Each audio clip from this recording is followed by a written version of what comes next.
Well, if you're driving along, a few bumps in the road are one thing, but this is much more. Residents of South Mills, North Carolina reached out to 10 on Your Side because the road is partially collapsed. They tell 10 on Your Side's Nick Broadway conditions have been terrible for years and nothing is being done to fix it. It's a problem this South Mills neighborhood spent years dealing with.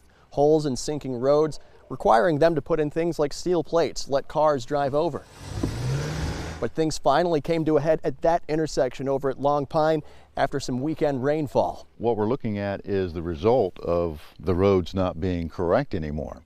They weren't correct from the get-go. Their own cars can barely squeak through this precarious road hazard.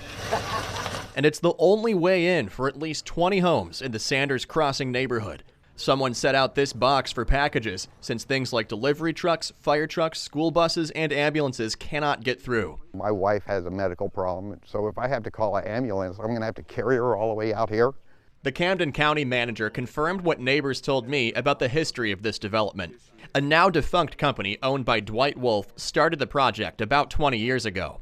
It was passed on to a company called Centex, bringing heavy construction equipment over the roads. They went bankrupt, later bought out by Pulte Group. Once all the buildings, homes were built, Syntex said, we're done. They feel the original builders left their roads in disrepair.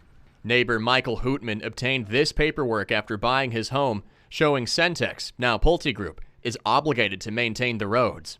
In his calls and emails with the company, he says they refused. And they said, well, then you'll have to take us to court. And left it at that and hung up on me and never returned my calls after that.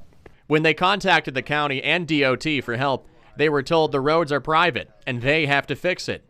It just so happened DOT workers stopped by during our interview. So it's not been, They were seen hammering off the road numbering system from their neighborhood. I reached out to ask why. Officials say the numbers were improperly installed by the DOT, saying the roads they maintain end before getting to Sanders Crossing. The county manager tells me either the local homeowners association must pay for the repairs or they must petition a special assessment to the county. It's sad. The county's not helping us out. I was able to get in touch with Dwight Wolf, the original developer.